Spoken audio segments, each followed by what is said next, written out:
You think you aren't getting ahead in the world? You think you aren't going to make it? Well, I want to tell you something, my friend. It's probably because you aren't willing to compare yourself and to compare your performance with that of others. Competition is the name of the game. It's been the name of the game since Adam and Eve and that snake.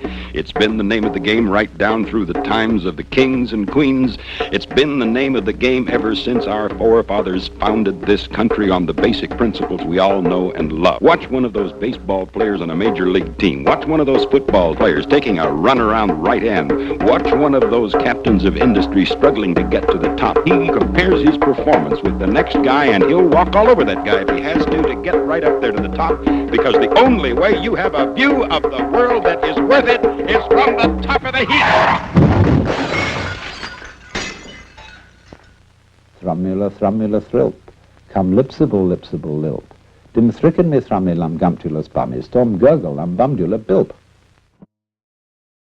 I want to refer, first of all, to the question that is often stated, that one man's sauce is another man's acid, I believe. Is that it? No, sauce for the goose, I suppose, as well. Well, whatever it is, you see, it's the question that that some people actually find that what they call work is what other people call play. Now, I suppose that strikes you as odd on the surface, but not I, me actually, because I always say that an intelligent person gets paid for playing. That is to say, he makes his living by doing what he really enjoys doing, so that there isn't a hard and fast distinction between work and leisure or work and play. I think one of the great problems of our culture is that we almost assume that a person has to do a dull thing called work in order to earn the right to live. In music, one doesn't make the end of a composition the point of the composition. If that were so, the best conductors would be those who played fastest. And there would be composers who wrote only finales. People go to a concert just to hear one crashing chord, because that's the end. But we don't see that as something brought by our education into our everyday conduct.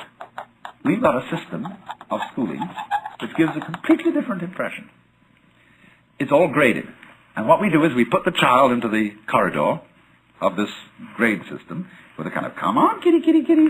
And yeah, you're going to kindergarten, you know, and that's a great thing, because when you finish that, you'll get into first grade. And then, come on, first grade leads to second grade, and so on, and then you get out of grade school, you've got high school, and it's revving up, the thing is coming. Then you're going to go to college, and by Jove, then you get into graduate school, and when you're through with graduate school, you go out and join the world. And then you get into some racket where you're selling insurance. And they've got that quota to make. And you're going to make that. And all the time, this thing is coming. It's coming. It's coming. That great thing, the success you're working for. Then when you wake up one day about 40 years old, you say, my God, I've arrived. I'm there. And you don't feel very different from what you always felt. And there's a slight letdown because you feel there's a hoax. And there was a hoax. A dreadful hoax. They made you miss everything.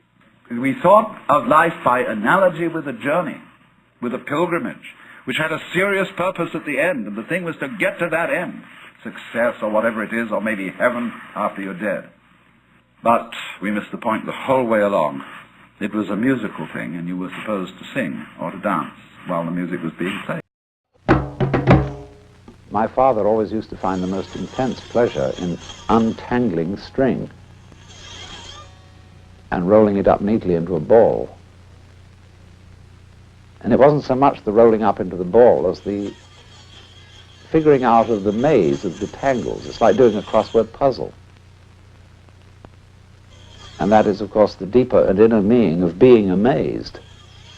It's the pleasure of getting involved in a maze with all sorts of twists and turns and tunnels and bridges.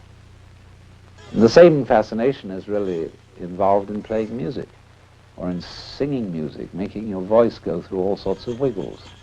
I mean, the whole world is wiggles. And the more you think about it, the more you see that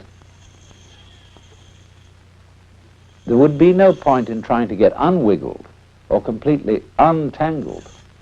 If everything was straightened out, everything would be very dull.